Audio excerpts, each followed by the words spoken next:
Olá, oitavo ano. A gente hoje vai dar início à nossa revisão do terceiro bimestre, tá? Essa revisão foi dividida em duas partes para não ficar muito cansativo, tá?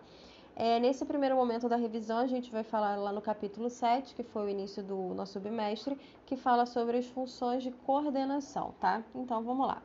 A gente inicia falando sobre o sistema nervoso, tá? Quando a gente fala de sistema nervoso, a gente sabe que ele tem como função coordenar, tá? E também está integrando funções do nosso organismo, que vai estar relacionando o nosso organismo com o meio exterior, tá? E sabemos que o sistema nervoso, ele é dividido em duas partes principais, né? Que é a parte central do sistema nervoso e a parte periférica do sistema nervoso, que é o que está esquematizado aí para vocês nessa primeira imagem, tá? Já nessa segunda imagem, a gente está trazendo o que a gente considera a célula básica do nosso sistema nervoso, que é o neurônio, tá? E a gente já viu anteriormente também que o neurônio, ele tem essa estrutura que a gente está vendo aí, né? Aonde ele apresenta dendritos nessa parte inicial do corpo celular. Depois ele vai estar apresentando essa parte mais compridinha, né, que a gente chama de axônio.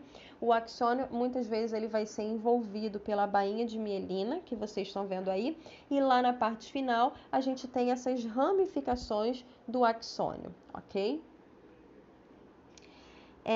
E depois ele fala um pouquinho sobre a parte central do nosso sistema nervoso, né? Nós sabemos que a parte central do nosso sistema nervoso vai ser composta pelo encéfalo, né? Que é essa parte alta, e também pela medula espinal, tá? Que vai ser protegida. Tanto o encéfalo quanto a medula espinal, eles apresentam como proteção estruturas ósseas, tá? No caso do encéfalo vai ser o crânio e no caso da medula vai ser a coluna vertebral, ok? E depois ele vem definindo aqui pra gente a questão dos atos reflexos.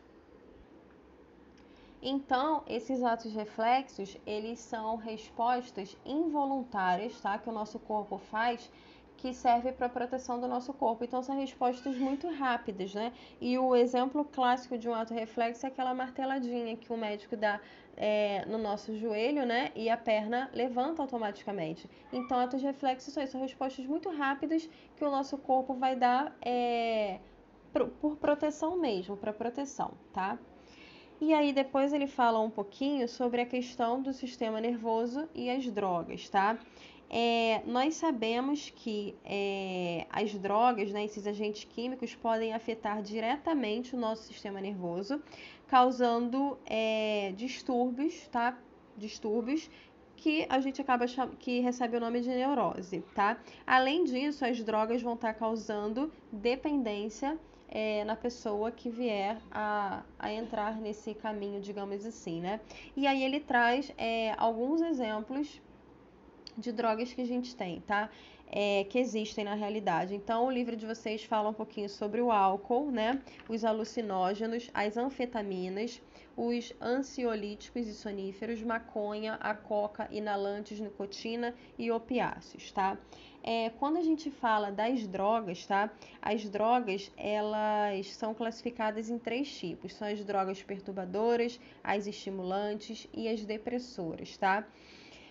E aí a gente tem que saber o seguinte: as drogas, de uma forma geral, elas são classificadas como lícitas ou como ilícitas, tá? As drogas lícitas são aquelas que têm uma venda permitida, logicamente que não é para qualquer pessoa, tá? É para os maiores de 18 anos, mas, por exemplo, o cara consegue ir num supermercado, ir num bar e ele comprar cigarro. O cigarro, ele é considerado uma droga, só que ele é uma droga lícita, né? Ele tem uma venda legalizada. Já as drogas ilícitas são aquelas que não podem ser comercializadas de forma alguma, tá? Elas são ilegais, que é o caso, por exemplo, do crack, é o caso da maconha, tá? Eles não podem ser vendidos, ok? Depois disso, a gente falou um pouquinho sobre as glândulas endócrinas, né? Quando a gente fala de glândulas endócrinas, nós estamos falando de glândulas que produzem hormônios, tá? E esses hormônios, eles vão ser levados, né, através da nossa corrente sanguínea para poder agir sobre o que a gente chama de órgãos-alvo, tá? Que são aqueles órgãos que dependem da ação desses hormônios para estar funcionando corretamente. E aí o livro de vocês traz vários exemplos de glândulas endócrinas, que é o caso da hipófise, tireoide, paratireoide, suprarrenais, testículos, ovários e pâncreas, tá?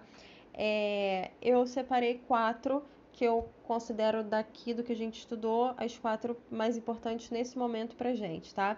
Então, quando a gente fala da hipófise, a gente sabe que ela é considerada a glândula mãe, tá? Porque ela vai atuar sobre outras glândulas. Já a tireoide, ela tem uma função muito importante porque ela atua de uma forma geral sobre o nosso metabolismo, tá? E acaba influenciando no crescimento físico, no desenvolvimento mental e também sexual do indivíduo, tá? Já os testículos e ovários, eles são glândulas endócrinas sexuais, né? Porque no caso dos homens possuem testículos, no caso das mulheres, elas possuem ovários, tá? Então, no caso dos homens, os testículos produzem o hormônio da testosterona, tá? E o que o testículo faz? Ele é responsável pelo crescimento das características sexuais secundárias do homem e também pelo desenvolvimento completo dos órgãos reprodutores. Já no caso das mulheres, os ovários vão produzir 2 hormônios diferentes. O primeiro, que é o estrógeno, ele vai estimular o desenvolvimento dos órgãos sexuais e das mamas. Já a progesterona, ela vai preparar a mulher para a gestação e ela inibe a contração das paredes musculares do útero, ok? E por último, a gente vai falar um pouquinho sobre a puberdade, tá? Nós falamos que durante a puberdade mudanças vão ocorrer no corpo, tá? E o sistema genital ele vai completar o seu desenvolvimento, significa que a partir daí já é possível ocorrer a reprodução. Não significa que tem que ocorrer, mas já é capaz de acontecer a reprodução, tá? Que mudanças que ocorrem aí na puberdade? No caso dos meninos, começa a ocorrer, né, a produção dos espermatozoides e algumas características também, como o caso da voz, né, que vai ficar mais grossa, vai começar a aparecer pelos na região pubiana, na barba, nas axilas, tá? E tem uma tendência também de um desenvolvimento muscular, da massa muscular ser maior, tá? Já no caso das meninas, outras características também começam a ser modificadas, né? As mamas vão começar a se desenvolver, também vai aparecer o crescimento dos pelos pubianos, dos pelos nas axilas, o quadril ele vai aumentar e tem a menarca, né? Que é a primeira menstruação que vai iniciar todo esse processo do ciclo menstrual que nós falamos, né? Que vai aparecer todo mês, ok? Então a gente para por aqui a nossa revisão e na próxima aula a gente continua. Beijo para todos e até mais!